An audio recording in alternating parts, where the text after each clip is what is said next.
Whainga ruenga por Fonotaga. Ai tu lai atu foi maleava tele. Ia au se tala.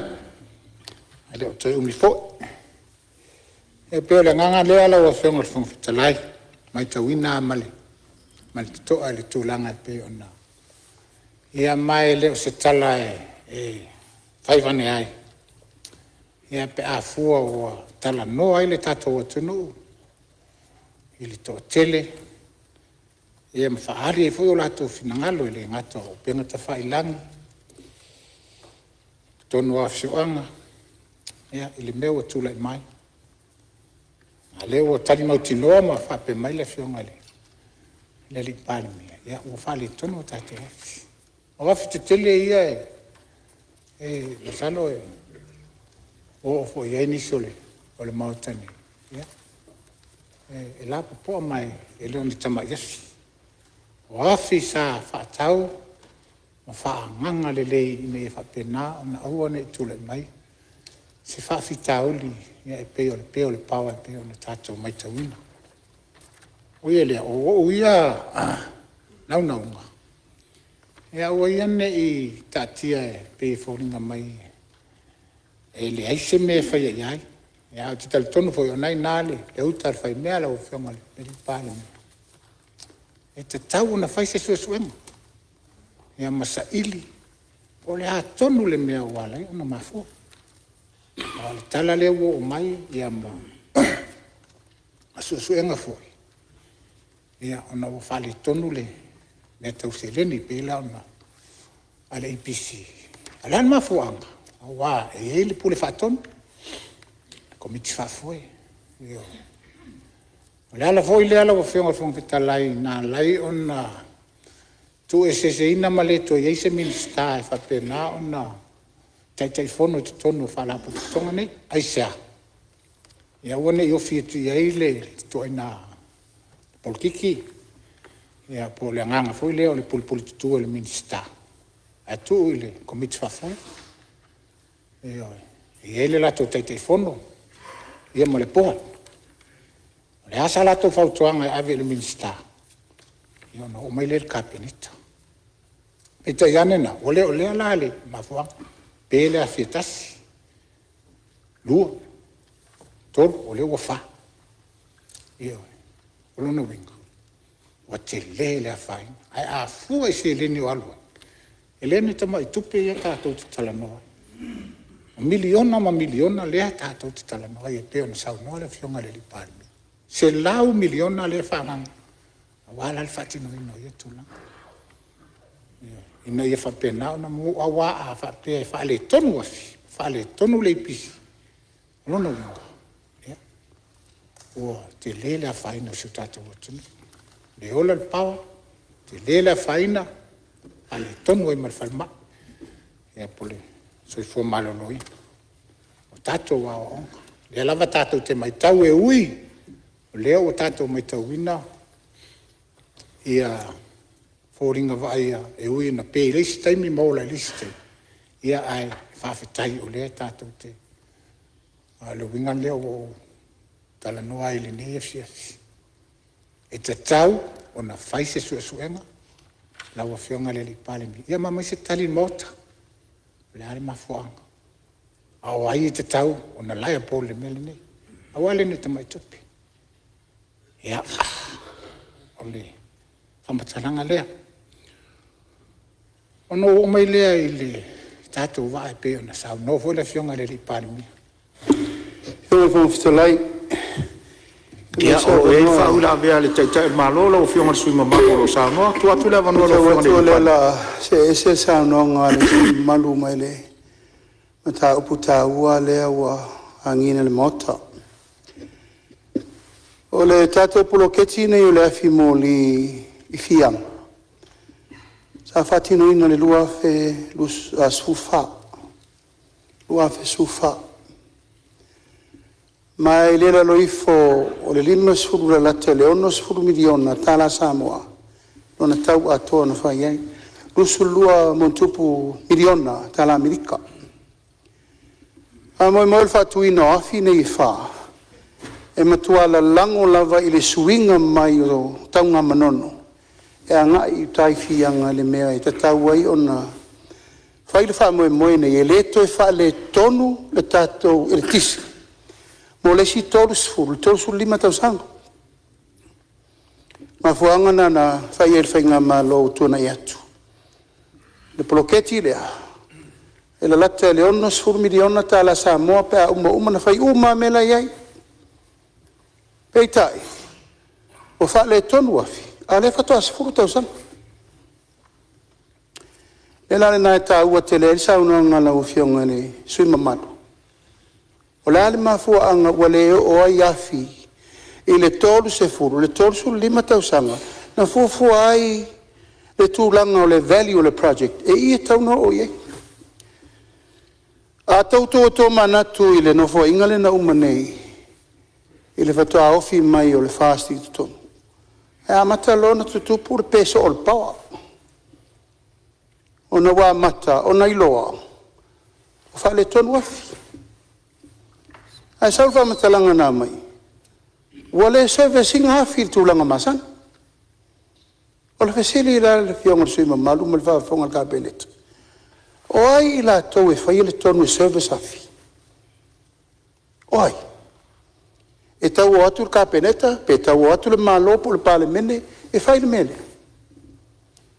O le tari nā mai, wha mai wale se tope. O le whamatalanga na no o mai lava muni muni. Ai wha mai le tala, o na walu o mai tupe, lusu pasene le na whai el fast. E o whai lusu pasene discount ngata. Ia, le whafonga le tunu. O momo tangata mata alia e sau whawhai le port, ma le pūlenga i le nātai. E tau na whapea me le malo. O le mele leu manao mia, o mātou leu whawhea, o le tūlanga le leu a iei e manao mia so sani le malo. Ma le mena sa tau na whai. Peitai, e lei whaia. E lei umare no fo inga lea le fionga o le sa sau whai i le minista o ngaluenga te tele le malo ia honorable fiti vai. O whaila na maulea. Whai se commission of inquiry. E winga na taupu lea. E te sauno tonu mai ala o fionga loau. I le mato taunu mai te tonu le temini ua o te lerva vitauti. Taunu mai no fo inga ne lua felu fulima. O tato ua o lo tūlanga ua power crisis le tunu. Ai o te whawhetai le pūlenga ma le tau mawhainga le teimi lea. Whai se awala vave. La se awala fo ia le whawhetau. Ia na mafu ai o na mailo afi stand by ele na mai nes fulua mon tupu. Le I fulo so isi ele tau mai fianga isi. Oina, se I tau toi whai le tonga fiti. E ia maua pēa le sapalaio le tise le atunu. A se tau tonga fiti afi e. Toru whale ta. Te mila nei o lo ngā lulue pēa le mata ngā luenga. E toi overhaul u mawhine. La u whasolo. O tātou wafi anau tā ua lau tau talanga i le so mua. Ioe, e 5 se lau wafi i le masina. Le haya i tātou temini. Ma o le amonga na la hemo le ipisi. O le nuinga a whaita te amata tu nei ia te sema o tau sanga lentene. E tau ia te sema o tau sanga lentene. Se furu roa masina, 5 se lau wafi. E ona miliona le tātou tupele e aru i lisingo afi. Ai ona ua paula o le awala. E mauai le tise, e le to motu. E la tātou te survive nei le temini nei, ia fi lisi ia wa mai, e tau na wha solo e ngā luenga le IPC temini nei. La la tonu ale na wha moe moe o le tupe lea ua ta pena le malo, langa ele ngata I na oafi.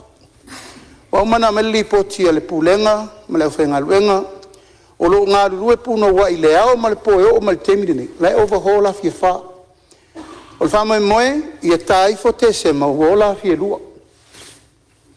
O na mawhai lo lea, o na ola tātou, e toe ave a fi e tātou te lisi e le te mine. A e toe tau mawhai loisi a fi e lua, ina e toe foi le malo si anga wha el tise. I le mesa tātou iei momua. Ma tātou wo e lo e le toe se wha fi tau le toe tupu mai. A e le tau mua alo le malo, ioe, te le le wha fi tau li le pale tonu le pawa. Ono mea ia lewa o whamatalatu le temiri nei. Mai lena afi foi, I whafonga le mota. O laina uma nei na fai mai ai le kone tinga o fianga I fulo sou. Ma fulo sou ana I taunga manona. Fale tonu fo. Laina malo losi uma ia na fai e anga I mele sapa lainga ole. E le tise mai fianga I fulo sou. Ma fulo sou I taunga manona.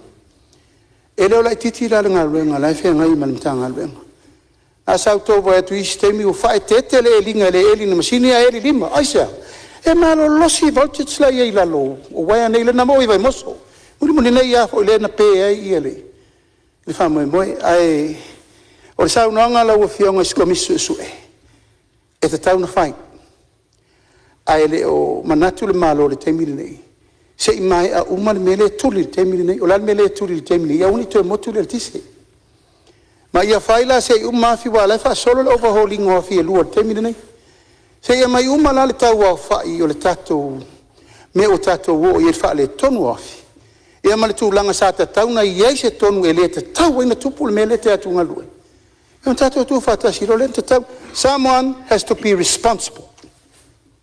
I tūlanga lea, langa foi o le mele ba lea, ai fa fonga voi lo au lo pese ale fai le tunu wa lava na taimi se ta ulo me al malo me fai tele le po pole jesus anga wa nga e o to vai tu la il tato fai nga malo e li o tu la nga pui o asetai o tato aseta o me al malo e tauna pui fatas a te fa stai lo nga tu apu ile tu la commission of inquiry e fai ai se mai ale le fa mua o le nga yo ai le ao me le po fe solai ma le mitanga le ma ba tu foi la fa stai ele ta ngo fier nga le nga la fa ta wo ai wo walu ai mo ba ai ta ele fa ngo fi o le ti se it's a dangerous work pe le emol matas pa ka oki ngak ala la ve ave ele u fa lai au tulturi apu a fa se fa sao nei a se ilo muri le mele te sao no mai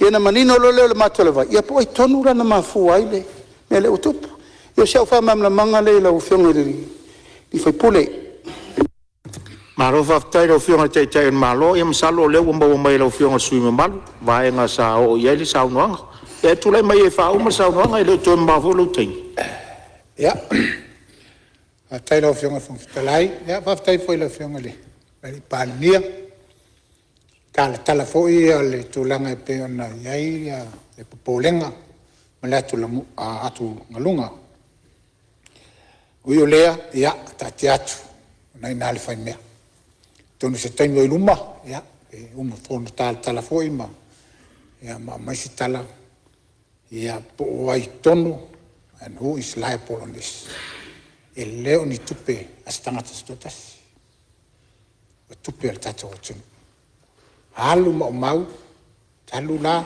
le tulanga le o fatama io nele na la io no fai atu na vese minister e fai a committee fa foi io ina ia fai la tole tonu fai la tole le fai ya le fa penale ona pasi mai kapinita mal minister o mai se fa matalanga la o fionga le fonga fetalai il tato va le fu pisa ile tunu le va na o mai ba inga to na yatu o fe ile va o mai le va o tau mai le va ya o le fisili le na e fu ina tala le fionga le Palemene ya atonu le na malama foi le atunu ma fa pena foi no longo tala le atunu le tulanga le va tile fu ya tato se le ni nalwa 2 milioni al ta e leo se tu per la titi l'al mele tu le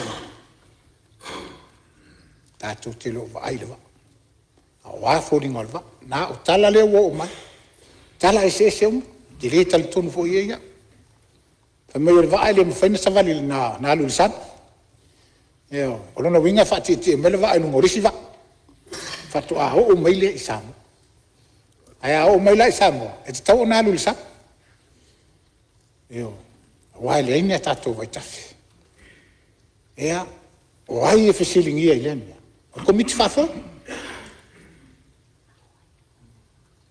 tupu mai e o le atunu o lo whapena, ngā lulu ea. O le ala lato whai unga na whai, a le ale mea na o le lato whai unga e whaatau le wa. Ia lau o tutu i o le wa. O alu le milionea ma le tupe. Ai tutu e le wa. A le no nofu atu tato ini. O le ase whainga lau o whionga le li Palemene. O whai e i le atulanga. O tupe al tato o tunu. Tupe al tato o tunu. O le afu al tato o tunu. 2 miliona e leo se tupe le titi. Io. Mea lea ia o te talo atu. Io. E te tau foi o na whai se Commission of Inquiry. I le tato wa. Wa lea langa le io ma. I tu tono o lau ele ele. Ia malo ngasa mi samo. O le tato wa lele. Ia wha tailo o whionga o le vo malama i. I o ngalo foi lau sao noanga.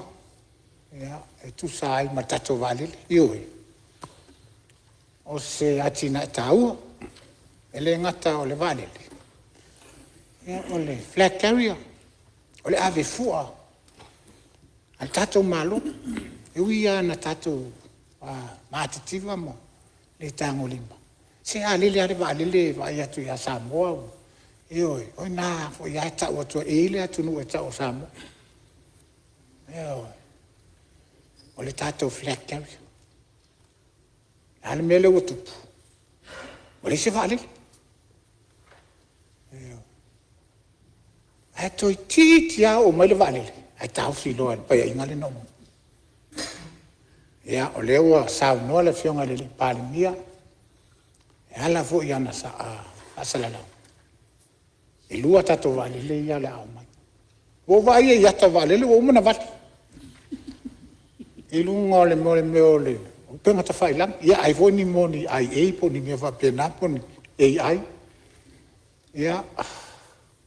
O tu i e tangatale maa nei e ia o ata le walele. Ia talusia. To e 5 minuti le suo lo sa no. Ina ia whapena ona. Tau nu ule miti. Tato ngā lue whatasi wa o se mea o ngāsi o tato o tunu.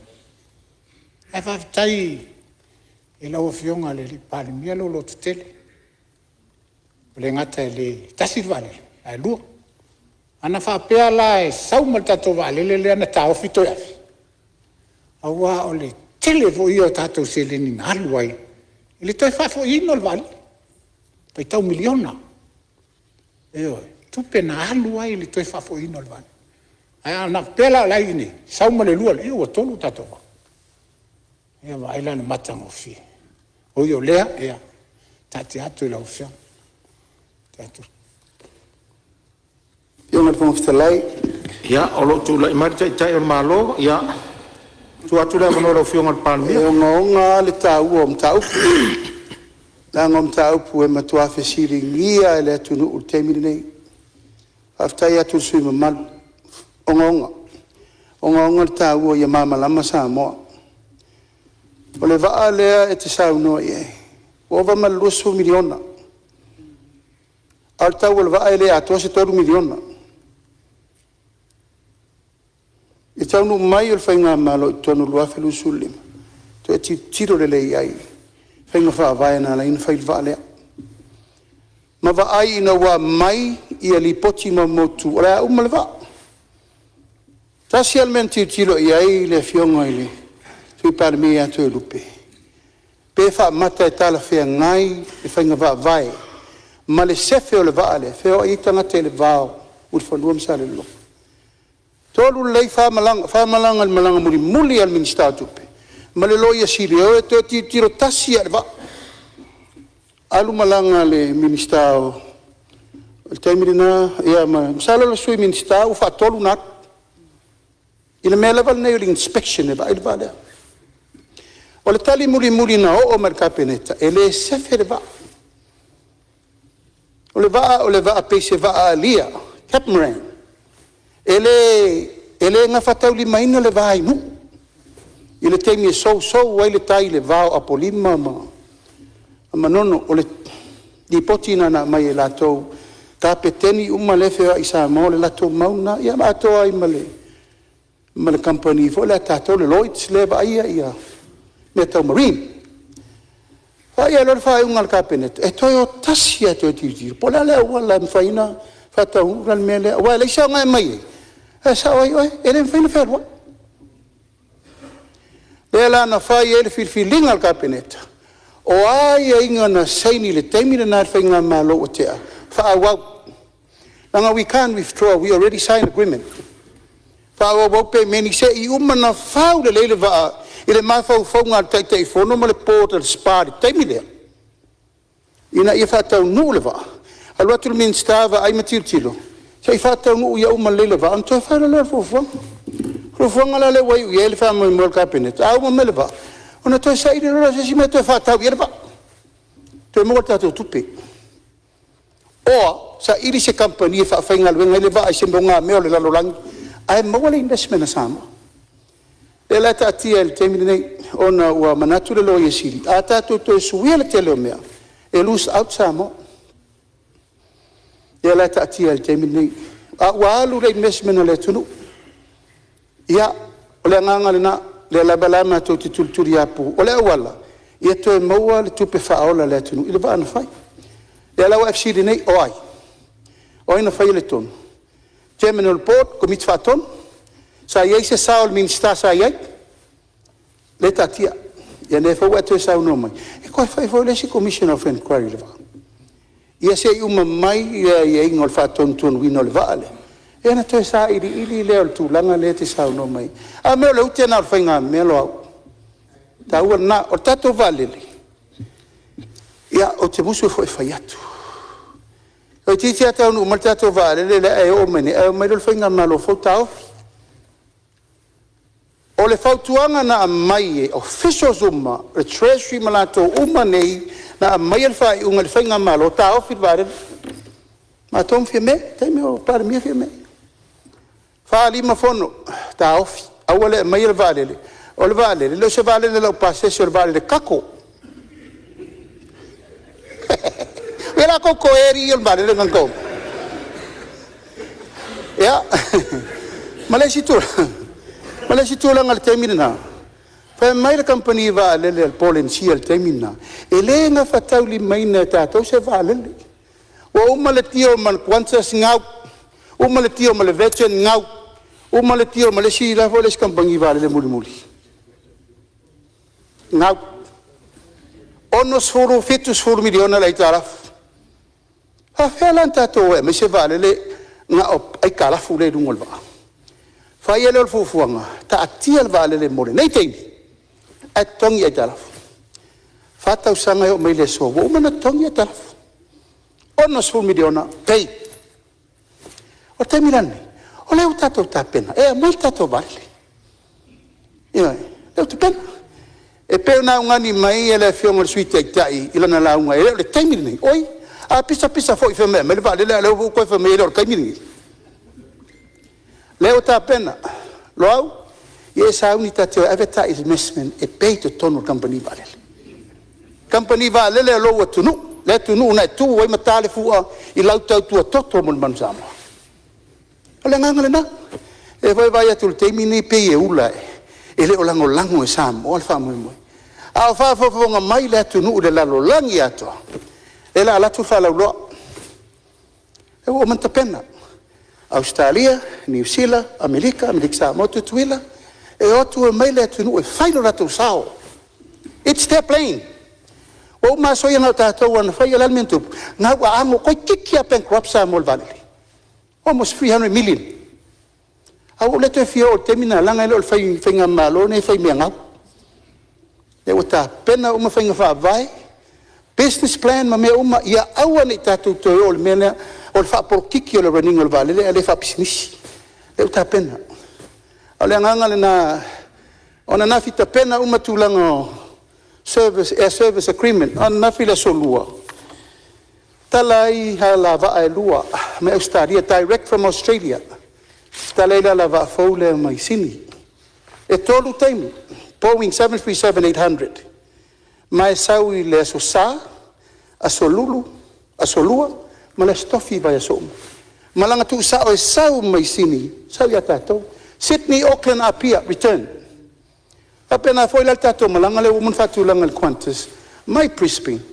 E sau foi lava le vai so tai tasio no wina e onga malanga ale Qantas le fatu langa mo tatu ata no mai foi la tatu va o malanga foi la na le la fa mo na fa ta vale a le fatu tai le Qantas ina ia mafai ona tau no mal tatu va al tem masa o mel na fai e pei foi le fata we mo e o la fai atu e lua va va le tau mafai tem ni e tau mawhai e wha mo wele o toa nganta tua tasi rewa a pāla le pa ua lewa e kasi a wheku ku wai koe ti lei a kua fo isi mea ai o le tau mawhai ngana nā ma le wha atua tua ola e manuia tangata umalai whafo i atu ma mau e lei asa si mea lai vinga mai e Fonotaga i kālesia Fonotaga a inga nuu mafio anga wha lawe lawe o le sa moana na oti al tangata i nei sau tai au i le whatalia ai pe le nganga na de foi fa longo mai sa mo le lalolangi atoa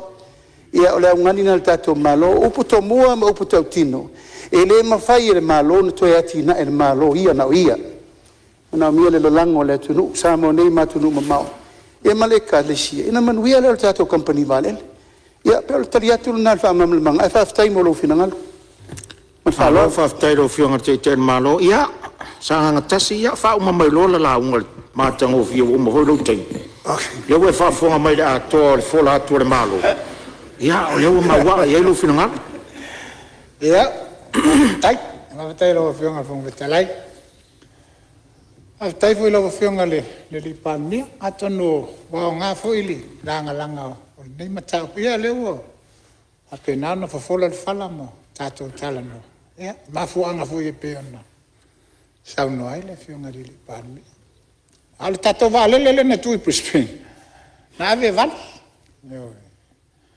ya a fala la vela na o le vatunga na val ya male tu fa fo ina mai ya uyo le ya tato talia lu pe ma unu ma tato tal ya tau no le ne ya tina le male tina e man wi ai tato watu ya pe a tau no tato vale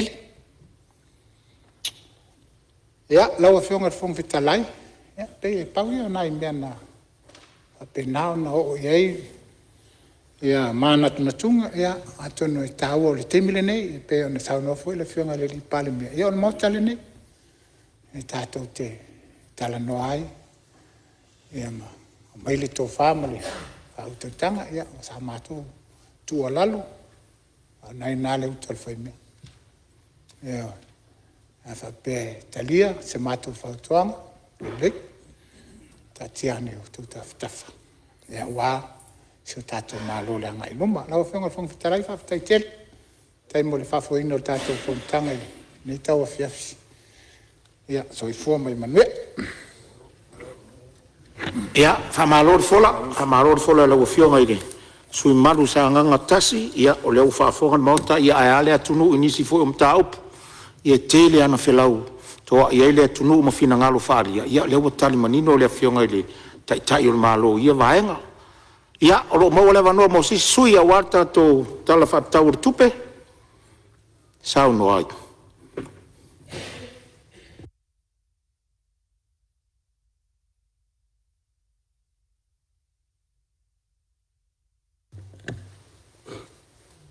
tau fionga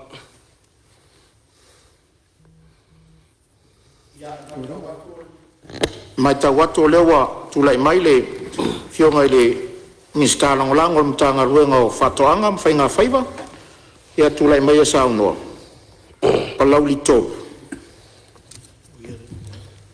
taftai lau fionga fongtalai mula vanoa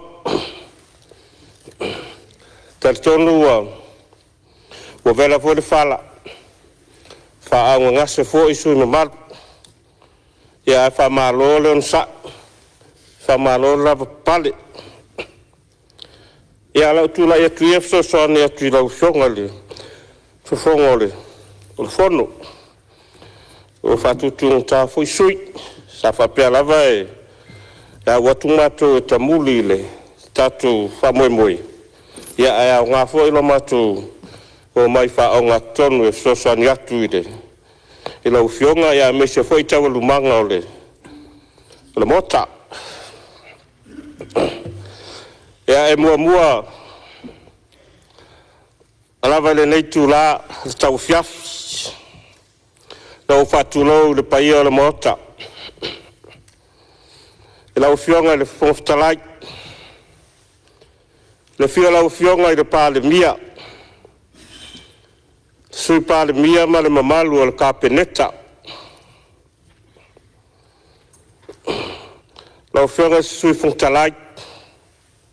E a tainane le ainga o minsta langolango. Whawhela e tufoi. E lau fionga le taitai. O le tuangai ma le sui taitai. Mamalu a sui mamalu o le Palemene e o mwhai ona tātou a wai whatasi mai. I le tau whai ui o le nei asu fono. O te whatalofa foi i le taranga atoa lea. O le malosi lea o le tātou malo. I le afio o Sicily. Ma latou pulenga. O matanga luenga mwhala potpitonga a le tātou malo. Whawhelo e tuai lau fionga le whailau tusi al fono.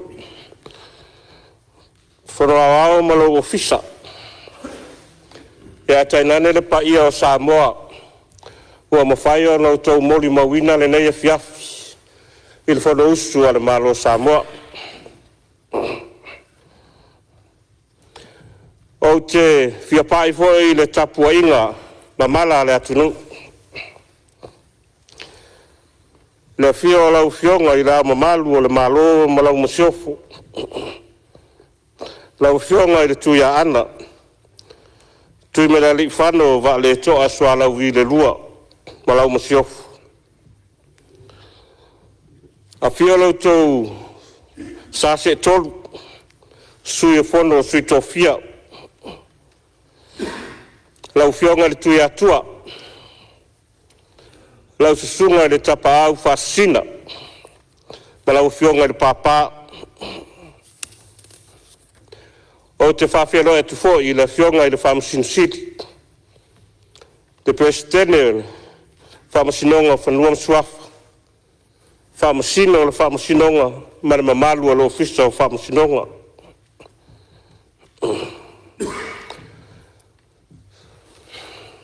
Sai eina manatu. Walava ta oso le tae au usola. Se ia pa ia mai le nei taimi. Wa whala lanu pa ia o le atunu. Ui leo. Leanga o le taua fiafi manuia le fiafi le nei. E le mawhai hoi ona tua. E palaudi. Tau lava no matou o i la o te tele o le atunu. Ia pa ia o Samoa ma lau tu tapuainga. Tai o kalesia ke usiano e fia i te tonu o le atunu. Tainane lau whai ngā luenga ngā lulue. E lau whai ngā luenga ta Tofi o lo tau whawhale le malu. Masu asuina le vai o le ola. I te tonu o so se whata whai taulanga i te tonu o le atunu. O le paia o tama ma o lato a inga matama. Lau songa tu ngua mapule. I tu au ma lata wa inga le taima le vaa o Fonotaga. E whawhelo e tu foi. Whai ngā malo. Lo tato motu sa. Amerika Samoa. I le fio lau fionga i le kovana. Ma le kovana lutena. Te whongwhtalai ma le presidene o le senati. Pa ia wasua ma le vai whanua. Fofo mai tūlangi. I tu au ma la taua. Sa ole masale au mua ma le lau niu na sai rua. Toto o le whale ula ma oe le manua tele. Ta otola i malai sa. O pa ia apu apungatana sa moa. A wā o pa ia mai le vavau e o le wha vavau. Ai se isu tonu le atata. O le taulau mea i le toainga o le waloa. Awa ua ite whanua lalo. E ua whaafua lafo se leo. O le nei tumalo. A ua se sao i le talo le tupe. Ua o pea nei le laulau a fono a le Palemene. Lau whianga le whangtalai. Se yo pa i lawa i lau tumalo. Le anga o lau te taritonu o lai tapua ia le fono usu Samoa. Pa ia lau whainga luenga Tofi a le tua. O lo ngā lulua i te tonu o le tumalo. Mai whaala, vai tō muli ma vai roa. Whawhelo i atu i au mātua whale nganga. I lau whionga le ti a kono Paul Nansen mal whaletua ia Edeling. La whionga le tamapule. O le patanga luenga palauli malo nei tū. Le Kalesia Katoliko. Lau whionga pātere kāsio. Na lau whionga pātere entu. Le mawhai ona utolo lau ina suafo. O whawhiangai ngō le tūmalo. Ai whātalo whātu. A mata stala. Ale nei tūmalo. A mata mai laso mua mua o le tātou Fonotaga i laso lua. Ana sira fia whai lau whionga le whangwhitalai. Whai ngā malanga mai a le Palemene le pai a inga lona sifuluwaru. Whātoa tō aitau nuu mai ki tonu ana mota i tia whau. I laso lua. Upumoni. Ese fo ila ngona. Ese whaanga e tia na o i ailo nei sui. Awasa talo i letua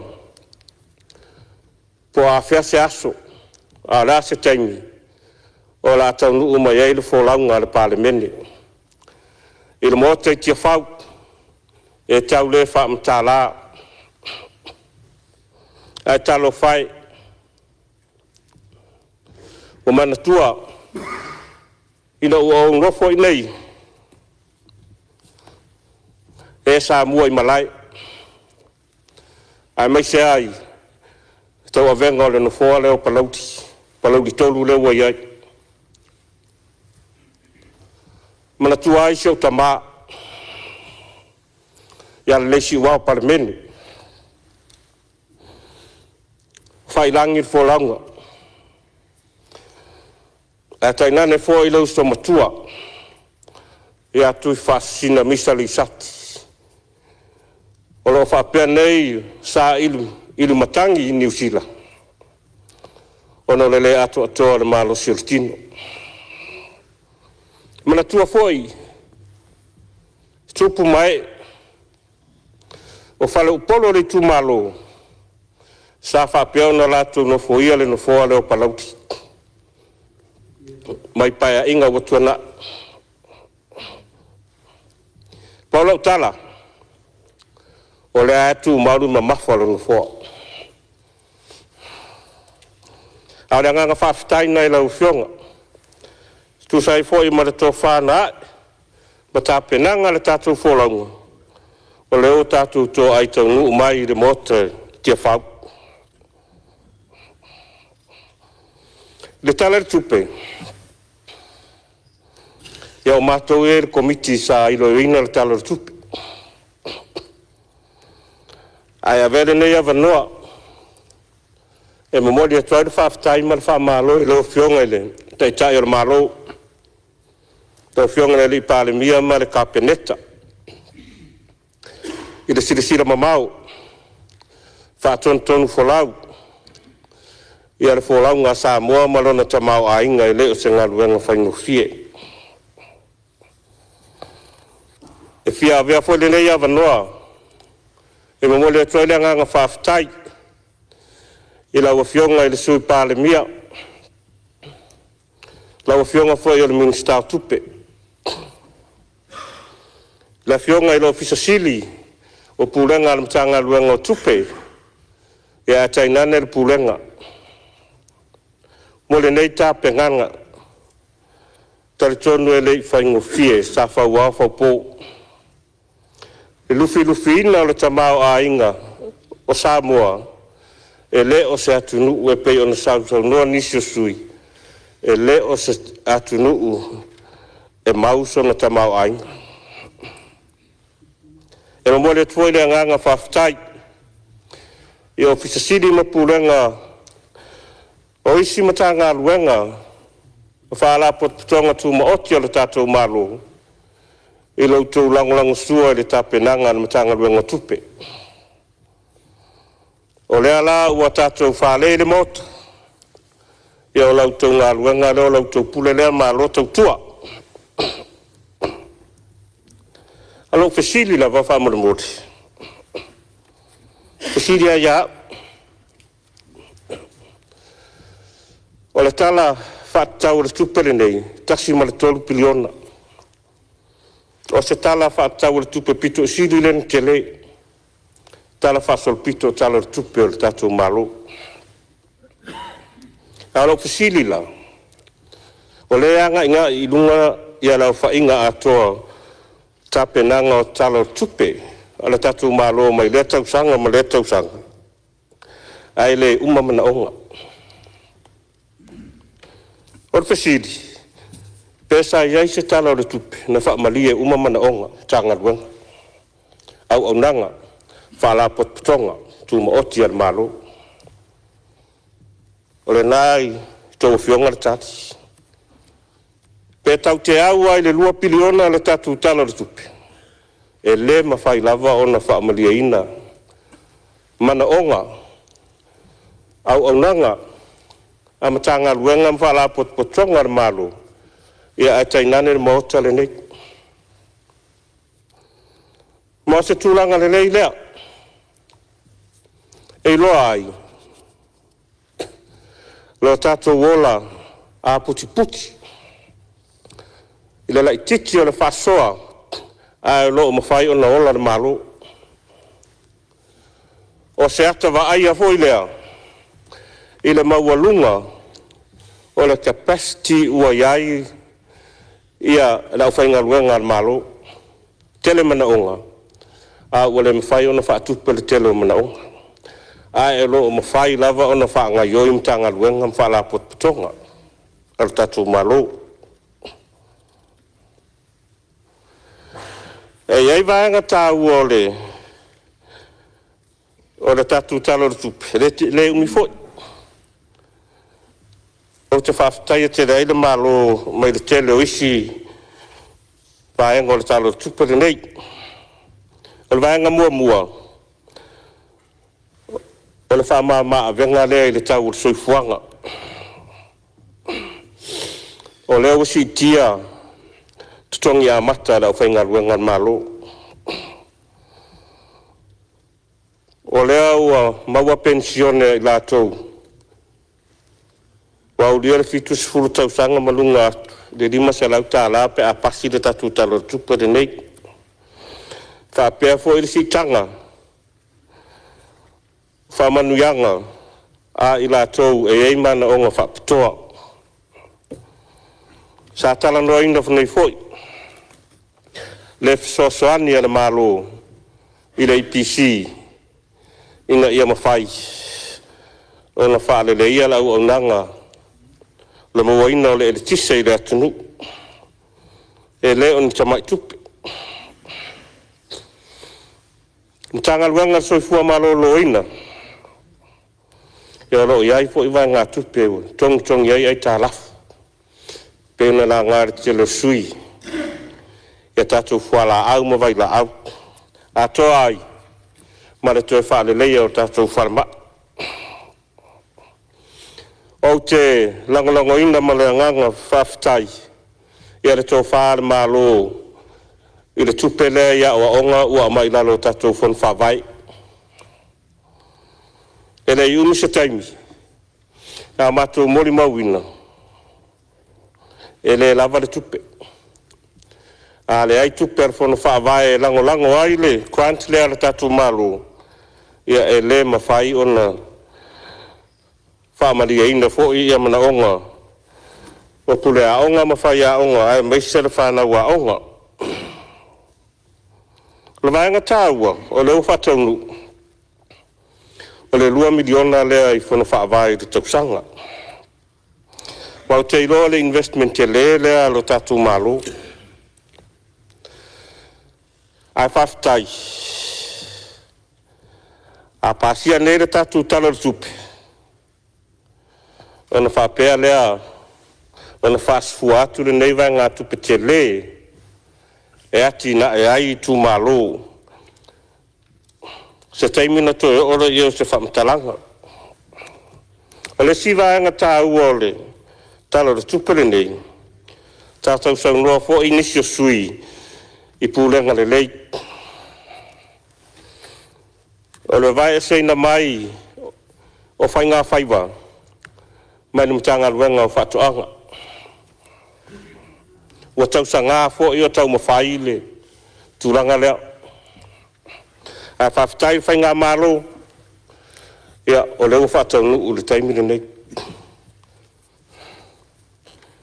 Tā ua tele le tūranga lea.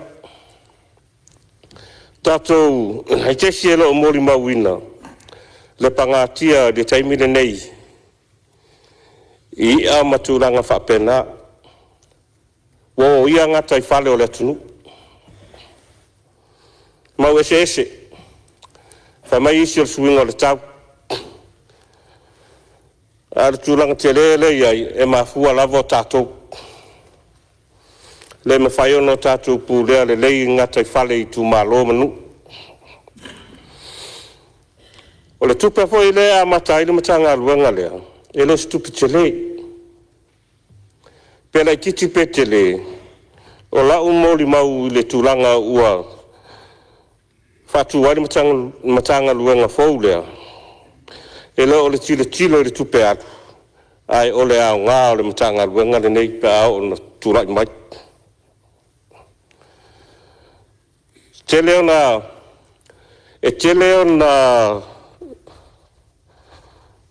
na po kalami whasau. Puna oa. O le ngo fau le na. Ministries of Fisheries and Marine Resources. O puna oa, o resources. O lea la a te le se suinga. O le awina mai o la uaunanga whawhainga whangatai whale, whawhainga whaiva matūlanga whawhasau. Tawala mai mtanga renga whaule nei. Ai ro pōmalai. O le tele o ngā taifale o le atunu, o whale tonu le amu. Ia ia por kalame sa whatino ina e le vaenga o le whai ngā whaiva. Ai leta i tai o na lava. Toi tutoa le amu, o le a le nā o le tamau a inga le ngā taifale. Le amu le mawina sa moa, o tau fionga. O le toi tele ni whingota tātou te tau i ene maketi. Ai uti foi ia tūranga tau ia, o lo whapea ona ia inu maketi. Tālo sia ia. Tūlai mai ana matanga luenga whaule nei, pe a o le teimi e, whatu mai ai. Nā te leso na sau, i le tatu tamau a inga. O le paenga lea o le Export Authority. Lea fo i tātou sau no e inisio sui. O te iloa o le vaenga le nei e pito sili. Ona tā ua mo tātou whanu whawai. Ona o i. E wha moe i le ngalua ina o lau whanua o le atunu. Pau a lea o le tātou o ale iai. O le tātou lau whanua ma le tātou ngā taifale o a le ini tātou aulo ma ni tātou minerale. Au te whaftai le malo. I leuna ia o le commercial agriculture. Te atasau noa le fionga i te li Palemene. 2 miliona la whatati atu le whaletupeo, atina. e fesoasoani ai tulaga faapea a sa maua foʻi faatalotalonoaga ma le soalaupulega a le komiti o tupe ma le faega lea le Samoa Export Authority e tolu afe eka o le alisi ina mai i le matagaluega o eleele ma fuaga fanua i mulu fanua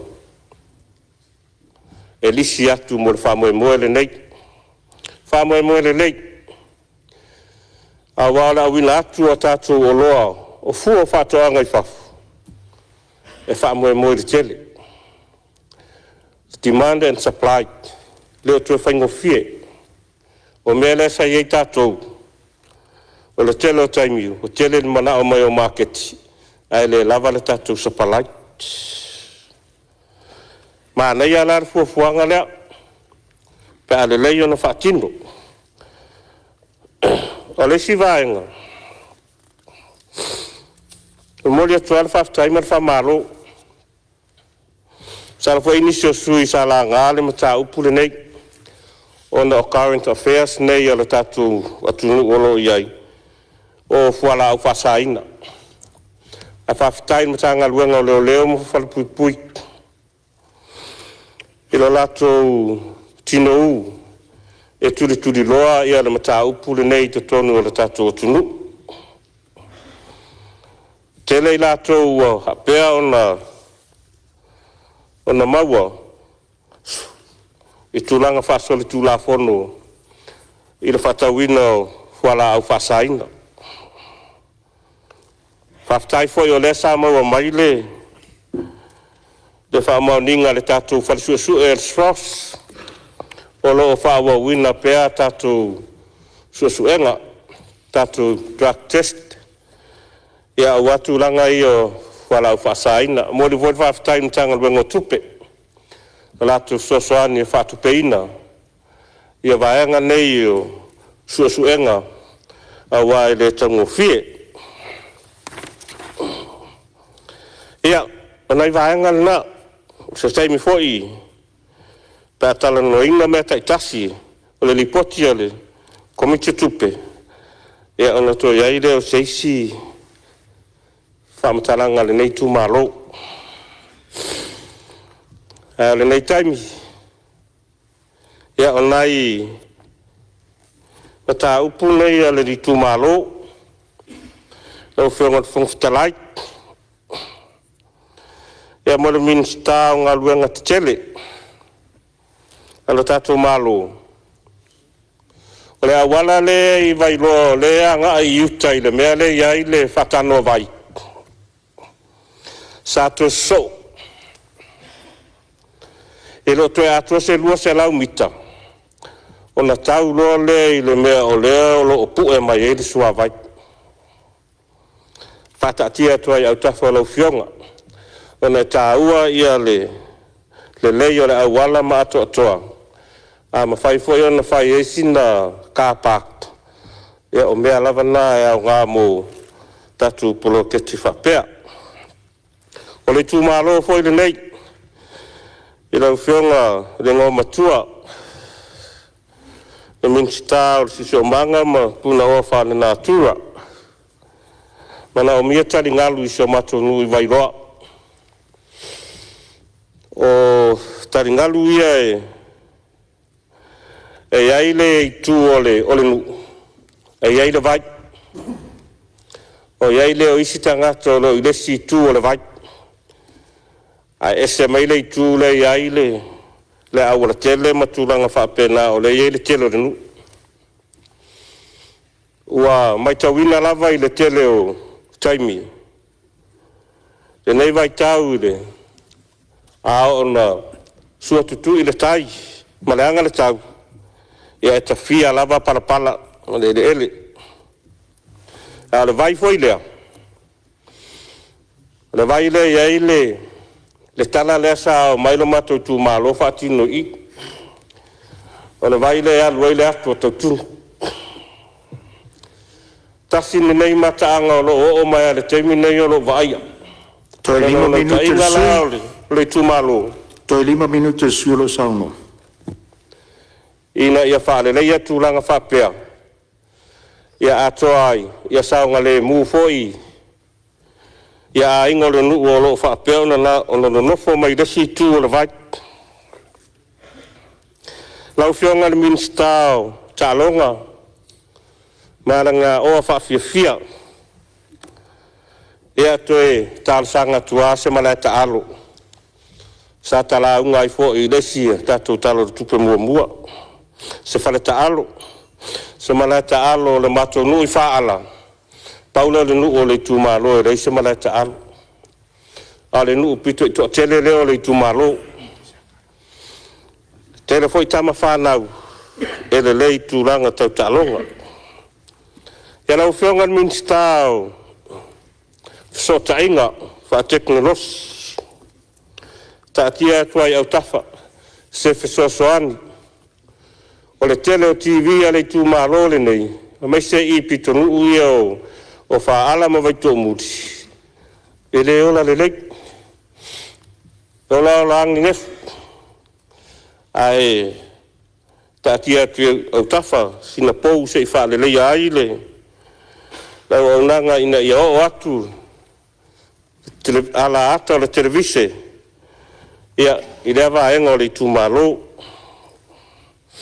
mo le whaftai i le pula o le IPC i sale longa mana whai ngā luenga o ma whai ana toi whaola street lights i le awala elu yuta i veito muli sa talasanga ina mai ele ka le sia mamona ono to telefoi o le nu ia u whapea ona no fo ia uta sa iai le matou salau pulenga wha komiti mana matanga luenga o ele mafuanga whanua ona mawai le o le whamtalanga o le ua ele fuafuanga matanga luenga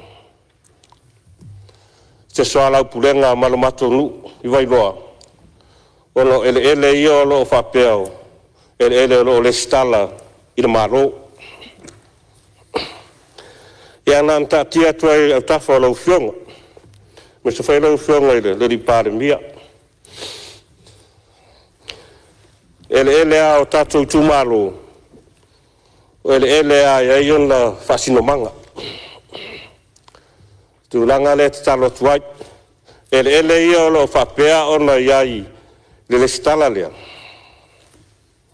ia ele ia o tapa au o le tūmalo ia ai mai se foi lesi vaenga o le matou nu o le latou whaalupenga o le matua ele ua uma ua lewa o na nofo ia o ma o lai ei o latou whaasingamanga e taulai te tonu o whainganu ai o le nā olo i nā le e utara whai mea mātou te le te foi stu la fono ai nana taatia atu whapena ma mātou talo sanga atu ia tō alofangia le nei tūmalo meisa le nei nu ia o umasa manatu lau whionga whongwhtalait ai mori atu i nganga whaftai atu i lau whionga whatautainga o lo tātou Fonotaga nei whaftai voi lau fisal fono i lau whionga i le whailau tusi ma le mamalu lo fisa ia wale tau singa o le Fonotaga Samoa whaftai le lava papale i sui mamalu o le mota tainane ia au whai ngā luenga lo tātou malo i mata ngā luenga mwhala tonga tu mota tapua inga Samoa lo tātou whiangai ai le neipo ia alofangia le atua se taimi o luma tātou tu uai le mota nei tai while mu tātou ainga ia stala lea malanganga e tua mulu whalo alo whaftai malo sao noa ia mo le mai tau mai al mota ili nei vaenga o le afiafi o le lona lua i leo sui al komiti o leo sao noa o nor tūlanga le whātūtūnga tā o le tātou mauta nei vaenga o le afiafi ui o lea ia sa ia manatu i tamuri ai ia ma whaasolo mai loa tali al malo ia pia vuno vai atu ia e maua le taimi ai le tu e maua se ava noa o le ala lea o le ua tūtūla e mea isu i al komiti ia ai lea whaina Ia le ala fo pea ni si foi sui e se mai sui o komiti le isa noa o lo mo lava lo tu taimi. O le falo alo.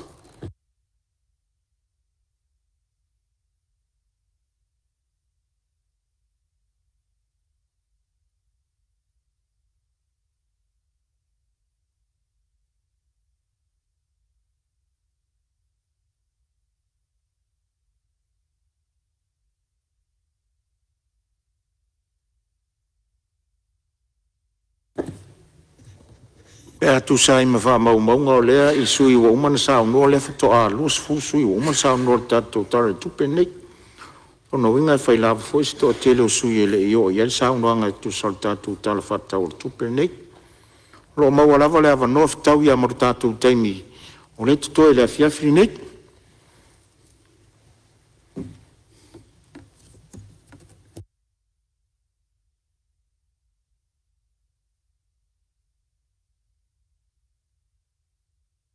Ia, oa langona lava le whaatutunga tā, ma ua mātau o tu fōru no fōru whaatutunga tā na mota.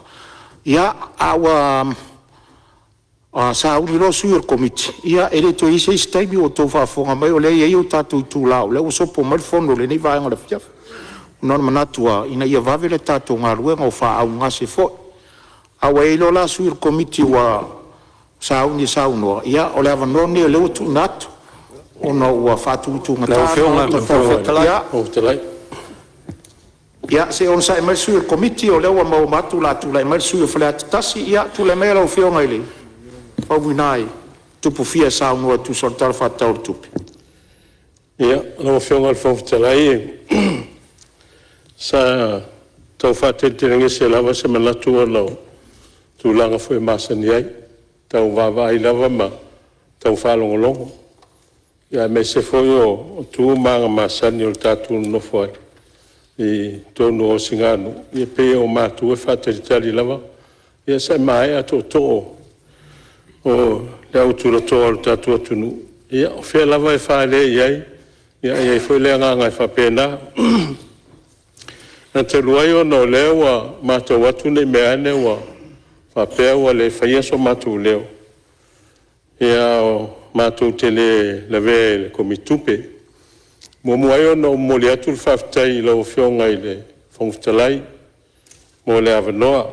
Oa mawhai ona tu ina mai o tūlai atu ai foi. A wā ea se leo le nei tū mālo o whaleata. A wā le tala whātau o le tupe. Ea o te langona I le toe o te le toe taia le ulpapa. Ea pe o te toe tā foi le o wheloa.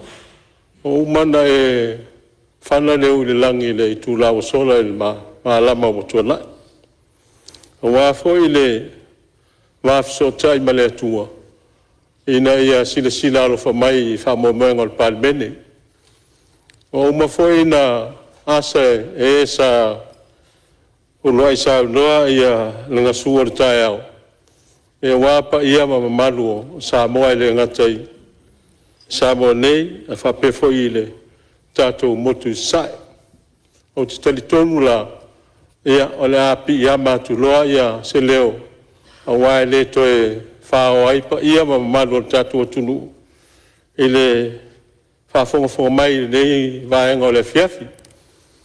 O te talitonu foi o le mātou tūmalo. O le tūmalo e whaingo fiona upu. Pe o te o iai pele ai. Ia, le o tō mātou whaafonga foi, o nā vai moso ama le pea. Ia, o whitalenga ia une, ia, o nā whaafonga mai pe o te o I pa ia. Ia, o le ai mātou o ne amane le ua maola ai. Ia, atu mai foi le pea, fo mui nāmalo nai. Le o te pea tu e tapo, e mea le tatu tu malo. Ia me se ia le pa ia le whainga renga Tofi le atua I le o stauranga. E le ngata I vai moso ma le pea. Ia whape foi tua le pea vai tangutu. Ia matua vai ala. Ono e mpapa au ai ia le pa ia le whainga renga le atua. Ia te inane ia tupu mai. Ma le whaitau launu le tunu. Ma whaila anga Tofi. To sina ma to uli. O Samoa o poto. Pai lawa I tumutumaunga se o stasi au pito I titi. O lo ile nei tu malo. Ia pefo na sila fia. O le nei tu malo o stasi o tu malo to tele. Ele fai tau a fai o le tu malo pe na sila fia. Ai au te langona le loto whaafitai. Ina awano mwhana maua. Sei tua tuaisi na whamtalanga wahai le tala le tupe. Au tele io le tala le tupe o mantua lava. Le launga stasi o whaifeau. Salo le limas fultau sanga taluai. Sa o whalongolongo ai launga le whaifeau. O mai te bine. O te mana tua pere o loto.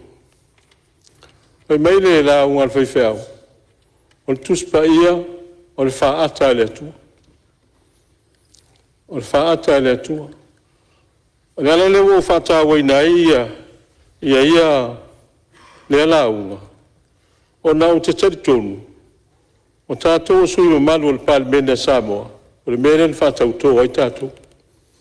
Na whaata uto I le whaata le atua. O le winga o le whamtalanga I le whaata muanga o le launga le whaifeau te mantua pea.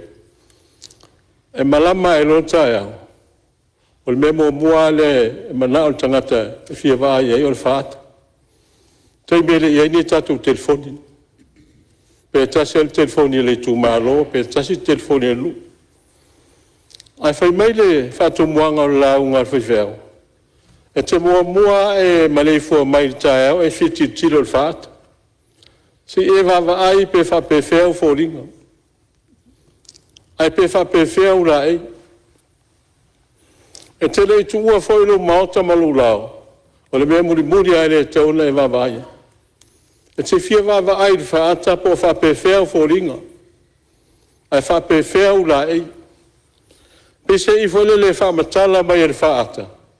Le mea e lai tauna whaasa. Ina I ato atoa ai lo tu ua le whale. Pe ato atoa ai lo talata. O le aunga atoa le launga le whewhau le mantua lo loto. So se mea lava le olanga. E tau mai le tuspa ia, e sao mai se. Loro winga. O le mea pito sili le ntau, le ala o le alu le lo ainga ma le tuspa ia. La e lisa o tuspa ia le whale. Au te nofo pea ma le tuspa ia. O na watau lo mawhau. O mea o mai whai tono le Palemene ne. Sao noanga mwhetalenga. La e whaasanga mai le whaata le atua. La e whaasanga mai le whaata le atua. Po tātou whaatau nu wina o tātou wala wina. E tusa ma le tū la fono. E tusa ma le whingano le atua. Wa le whaavai o le malo. E whaavai e tū anga nuu tū la fono ma le whaakerusia. Mea pito sili leo nta ua. La foi le la ngona I uloto. O ia la fonga e fai nei. E tanu ia I nei. Ai sea. I le tau mana o mia se fa masino po ai sa o ese. Ala e fa sanga mai fa ata le tua. E fai e fa masino ngo tatu. O se mai le tūlanga le tala tupe. Au tele I o atu inisi vai. Aftai tele. O te moni lau fa aftai I le minister tupe. E le se ngā luenga whai ngofi. A mei se lau whai ngā luenga sa wha le, ma la tu whea ngai ma le iro reina. Le ngā luenga ma mafa. E a wawa ia tu le taro tupe. E ova tu le piliona. Ma leia. Au te whisiri hau lo mawhau. A piliona, pe 5 piliona, e file mo ele tunu. E file mo ai sa mo pe a se full piliona se tala tupe. E sa tawa na o fa tasi le matanga o fia tala tupe. Ma le mau le tato tunu sa mo file mo. Te fa ftai la o fionga fa palpal, fa ftai foi le fionga le palmia. Ma le kapeneta. Ai nei a mese o minister la lango. Tu lai mai foi nei time.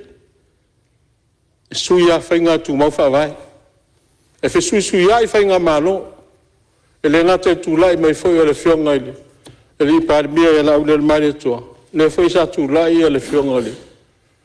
ele tai o le tuangai fa pe foi fionga sa fa pito ave ye fa lo o le we se mai lo fionga le palmia mo lo fa tai fa mo no se mai le tu langa o fia fa yo se manatu o le tu malo mtanga luenga a onga sa uma watu isuio o tele noa tu langa o telefoni o le tele i o le polenga o waia o le polenga le te vai e tu iei talo file tatu o tunu se sila nela o fionga le mista pele ma fai ona whaatanga pe ana au na tamitia o ngola o le universite e wha o ngaina telefoni wa lawa o matua la latu soifua al wha o ngaina telefoni le urpo te roe whātausanga lima tausanga o ilo whai tau upu le telefoni o le upu monia talo whai le tatu o tunu o maule ngana wa leo senga ngana lea a Samoa a le lava ai ma o ia tatu whana e whiu e toi tau mawhai e ta pēl mele a o tupo la ola i mawhawhau tamaiti e whanoa noa ia le tāua le social media ma le Facebook a lona whaunga ina talo whai o ai le tūlanga o la wauwawa ai iei i le tangata na whai e whaulinga o le atua o le mea whai tete i ei tangata ai pise i wa whasanga taule ata mai o tangata i le mea na whai e le atua o tawa vai tuisi mea o whaulinga o tangata e vai manu tulo wale ngan ia pe lima ma vai tangata ai whaulinga sur whanua tulo e whaulinga mea ola ua whaina le whawhanga pa ia le atua o non tangata tulo wale ngana i tangata tulo wa i le whai ai le whaungaina foi mai a taula upu ai te tau na o tautala atu langa o le mono o wano tatou umane tatou te lefi wawai se uso so tama o se siro tai wa tala nga fora tunu a le fei loa i ungafa e fei loa i vai ngafa pe fei loa i ungafa e umane tatou te ai mele tau antu atu whapena e le o ia te au se malosi wa an whapeo o ia te au se malosi se manu o whai atu tu uia se tolu masina po se ora masina e waini to whai in Facebook man internet ina ia tau fo i el whawhitau na ina ele utal whai mea o le tūlanga i le matanga luenga whamisinonga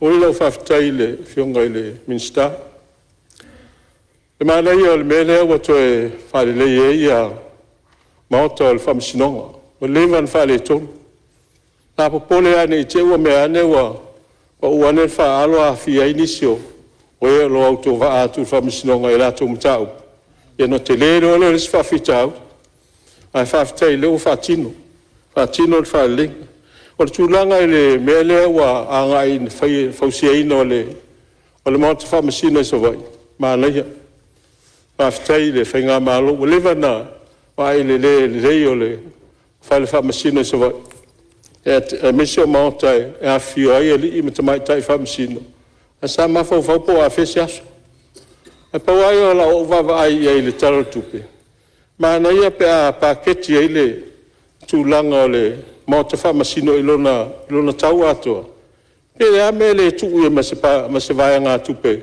i lona toe whale leia Wai mautino e uma lima tausanga ia po se vai whapena ala wa matana na whale tonu ala sa ia se vai ngā tupe sa tuu iai ia e tāpai wa a whapel tūlanga lea luno inga se ilonga foi whatai li listara tu ai na o whautuanga e wat whapena pe le sila iai pe le ngata le paketi o le mautu whamsina ai tuu ia se vai ngā tupe whatau le repair work foi le ngā luenga toi whale leia la whape ini whale tonu hun muliani tūlanga i le mtanga luenga li pisi e i le minista i fito tolu mtanga o whaftai le sātou talangia i le isi sui walo. Tūlanga leo whawhita uli, mea leo tā ino la au. Au te whawhitai le vavena tari mai le IPC, o nana iei le niui tolu le ai o mātou. Alae e tau e lau niu le, i waia mōli, o te iloa. E le mawhai e se ata mai stangata no whai e nāme. Whawso tai nono le IPC, pe mawhai no atu e tu u lalo tu lau le ngana. Ina ia ese i ina ia saunga le mu o le whamatalanga whiwhai atu o le whawhitai. Ele i le vāna whawso tai e tau nua. Whai ala tu me whai ngā luenga e wei lalo poi whai lei me toi whai lei. Saunga le mu, le ngate saunga le mu, waia o le ini whawhita o le matusei, waia ma te le fo isi ngā luenga. Awa saunga le mu e fo maleo losis. Awa e mauti noa pe la vea atu le lau niu i se taa vale, apo mai le wila, o mai soifua. Lono winga, ia teimi e o mai whawhita au le whano e soifua. O le whata mala o tātou, ma le tau mo whai e whaile ngā luenga le o isa malamala.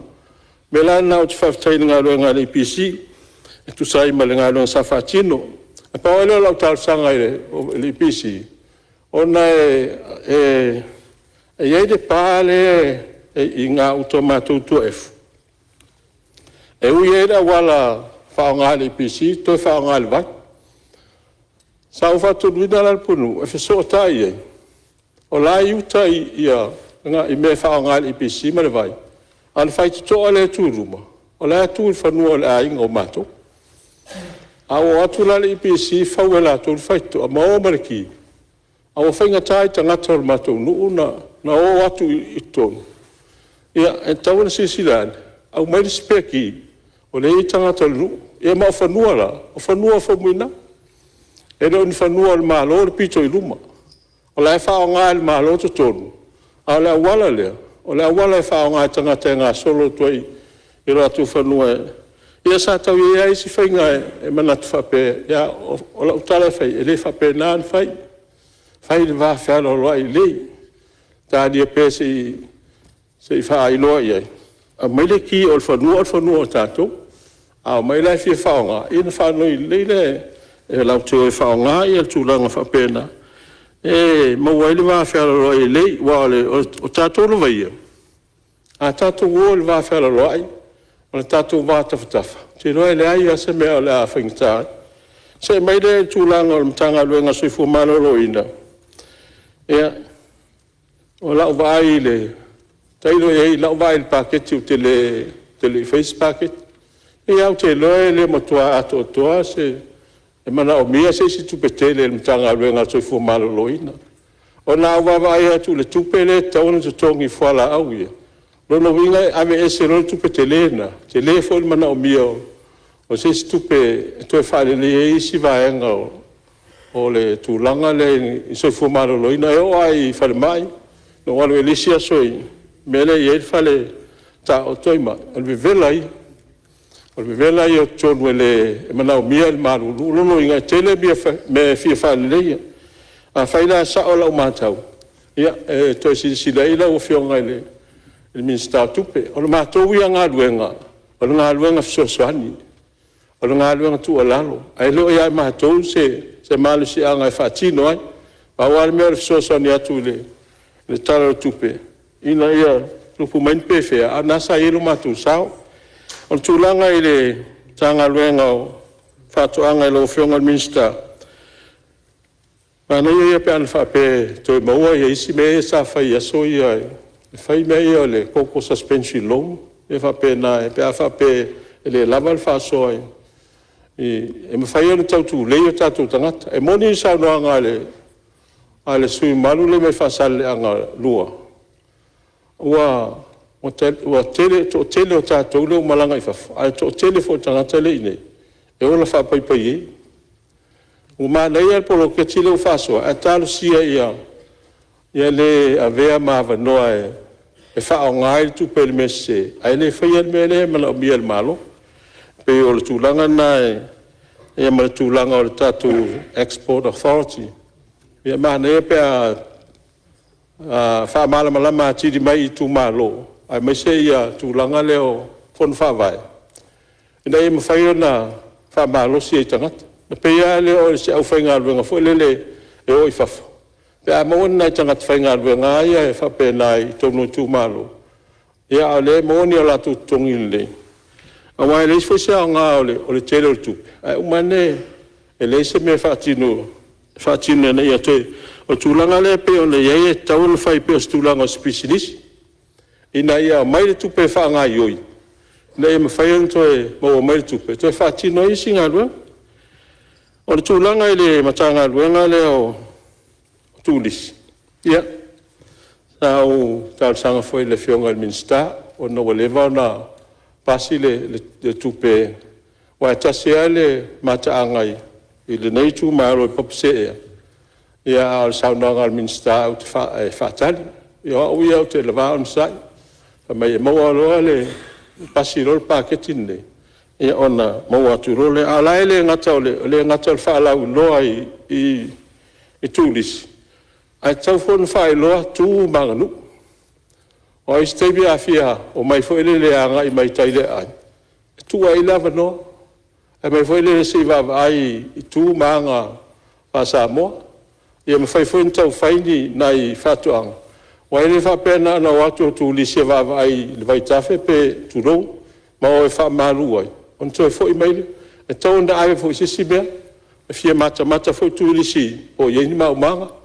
Ia po ieni whatuanga nai tonga lau aina. Ia po ngā luenga whai fwoi na tina. E fia mata I tūlisi. Wau te loa tūlisi e tau na fia I loa isi mele tupu tato o tunu. Ai le whapena leo ai mata mtawhanga, mata I whaitani malo. Ai te tau on whato sina mai seisi awala. Ina ia o mai e tangata. Pe o le mele na ta ua le fionga I Palemene. Whai ni events whonga I teimi o le te wina. E ma le teimi o Christmas. Ina ia ma whai na ngā solo. Mai tangata wala tatou wha moemoenga na. E le whapeo tatou o se atunu e le eni aulo ma. Mani penina. Ia ao le tūlanga na e manao mia. Ina ia whātou sina mai tangata. O talanoa I le tūlanga leo le ao iei le tūlanga leo tūlis.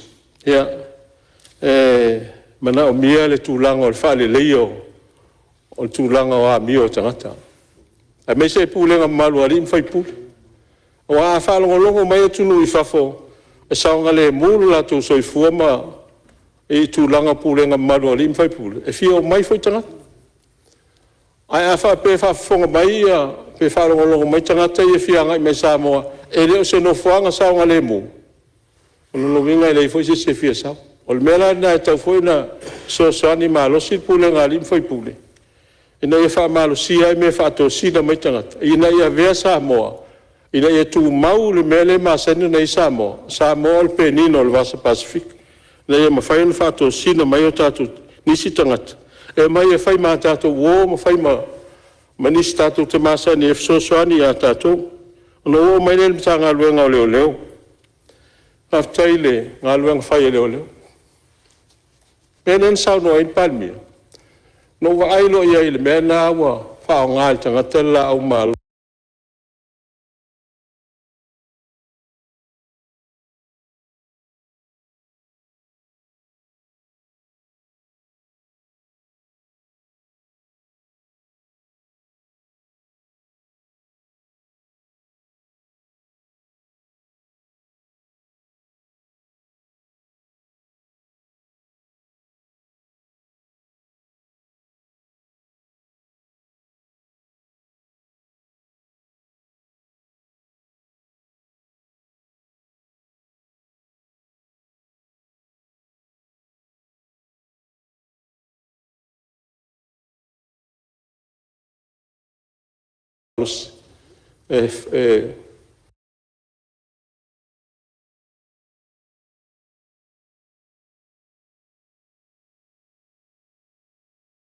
Compagnie po le asia ki pe o le waf. Ne e mautinoa po a mea lai tonu. A wa alfa me I me container I o le mea e ele compagnie. A ele isia kia. Ele mautinoa la mea na. Le lau tato wawai la sanga le. E te tauna sila ilo ofisio leo leo. Ia, me se ala o fionga foi le li Palemene. Ia se tu la fono e mawhai na malu pui ai au penga ne. Ia pe toi fai foi mele sa fai isi komisina leo. Toi fai se fai sisi lang. Ina ia au mai umai au penga ele senea. Ia mwhata ma ia. Ia me tau foi na mafa se morianga mo ila tu fa nga se ina ia. Ia lea pe ona sau no le fionga Palemene. Tu ai o fal pui. Ma tu ai nga tu na fono na. Ele o inaises. Pe ale ave no for me tau na o. Ina ia awane au mai al tu langa le. Pe se ila fa fefe mai ai ta tou e faia pulenga malu tu o no malarfa. Pe ave me ia pe se me tau fa fefe ia ta tou. Au tonu lava. Ele fa fefe ile me ia. Pulenga malu ari foi pule. Ele faia ini la o malos. E faia el to fa mal fautang. Mera leo te talo tua ina ia malu puipuia.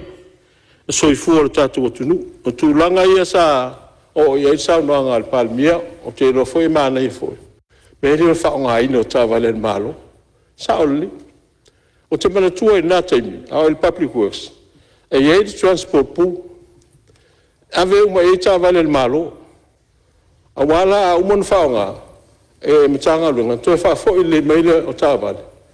Ina ia malu pui me to tina o telefa ia tu fa pe ua e tu ina sis alanga ye fo is e mo ane tem fingalwe o la tu ta valer malo o mala tapo ata te muso di poti mai sis fa te dia ia tanga ia a mo tonu ia el minsta na sila le ia o la fa nga se me to tina malo ia pe ave ta valer fa nga a umal te malo alu tanga tai lo nai fa ngana ne tava la ngai te tau na manu me to tino malo la ngo tupele tunu o vai lu peina lava male nganga fa loalo e sui mamalu lo sa no o le umar fia fa fonga le mota mal fa longo atu foil no fo e taluai o tatu tonu mai le tatu taimi manava ma o manatu foi e to e mau fo le ava no la o fiongo le fono usua tae e fa o wild sound wanga matango fie e mo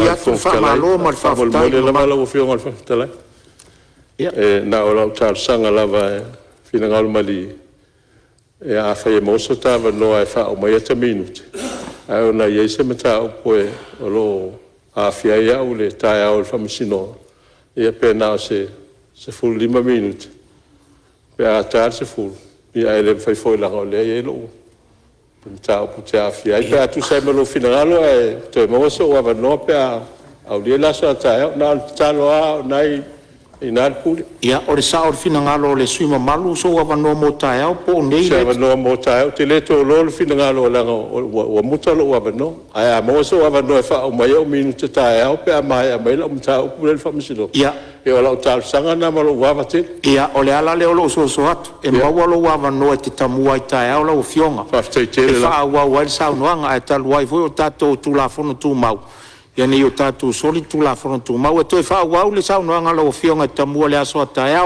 pe aso po ele so i fu al Palemene ia mai se foi il mamalo le tato o tunu o lo tato mafuta ne fiafi o tato tonu mai tato taimi manava e momoli atu fa malo ma le fa ftai mamalo le Palemene no lo to on sai ma le lava papale mai lava le taeao se ia pa ia mai le nei tula le fiafi fa malo le usfono fa ftai fo ta po inga sui mtanga luenga fa la po tonga tu mauti al malo ai mai se lava foi le mamalo le atunu o lo tato mafuta pea fa ftai sa moi le tapo inga fa ftai talo la auto langa sua wa e manuai faiva o la Palemene le nei aso e fa manuia le tua a tātou te lei toropo o te tārsanga atu le suisfono mo ala tau e sifo se e saunia se te tālo e whai wai le tātou fono. Tātou talo. Le atua mamanai, le tupu siri ese o le langi, e atua maneila lo langi. Ma e ula walofa i le nei Palemene ma si o mātou nu o Samoa. Mai lava i le tae au i le oso ai o le la i le mana malama o le aso fou a e whaupopo i a te mātou se ia ngoto atu le la i le nei tula fiafi. E o mai fo i le nei taimi o le po. A o lo tu mau pea lo anga ni lei a te mantu uma. Le atua whawhatai tele. E te malutia ma sapa ia pea i mantu uma. I au awa lofa. E le ngata i le Palemene ma sui usufono. Ai maiso i mantu uma le ofisa le fono. Sunga i le fonga fetalai ma i mantu uma i le nei tula fiafi. Ai whapea fo isi o mantu atunu o Samoa. Le atua ai mantu titalo ma le nganga whawhatai. E te le tu la fo ina lo mantu wola i so se mea. Lo mantu fewa i lungo o wana tele vanvel tele o teime. Ai maisi fo i wa e whafonga mai mai silo mai i le awa mea ina o le nei fontang. Whawhatai tele te awai mai manatu malangona. Le atua mamanai le tupu sili ese o fio i le lang. O le atu ua mata ape i mantu uma. Alofangia le ta ape atu ai o lau Palemene ma ofisa mamalu o le malo e maisi. O le mamalu le atunu o mwhaio na moli mawina le nei tula fiafi mai manto Leo wina i manto uma i au au. Sau i manto uma i le mana o lo toto. Anga le lei a Samoa, wata oto i tō whanga i le nei po. Wha manuia, wha mamalu, ma wha paolo pea ua au i a Samoa manai o na tangata. E le ngata o Samoa nei a wantunu e mamau. Wha manuia i le whionga le teitai o le malo, ma le kapeneta, ma i manto uma. Whamanuia fo i le taitai o le tua ngai, ia ma Tofi o le Palemene i le neipo. Whamanuia le fonga fetalai, sui fonga fetalai, le ofisa le fono mai manto uma. Whamanuia iulu matanga luenga ma au ofisa. Ai meise o Samoa ua moli mawina le nei aso. La lafo atu whamoenga o le nei vai aso o toi iau au. Le atua mamanai, whapale mai alo o lofa i ate i manto uma. Manto tatalo, e iai o mantu se ma o mantu whale tonu. Wha mangalo i le toto lo alo pelo Yesu Karisto. Wala tu waila mantu tutalo. Ono o Yesu. Le lio le ola o mantu ole ma wala awa tuai. Amen ma amen. Whamalong whaftai atu ala tau e sifo tu soltar sanga molia. Ia whamanu atu le tua i lawa fionga. O te whasisi la atu a torpo nei tau rumanga al fono au fai tu la fono. Se ia ulia le aso fono tae au, i leu tu la iwa tau sfuru li tae au.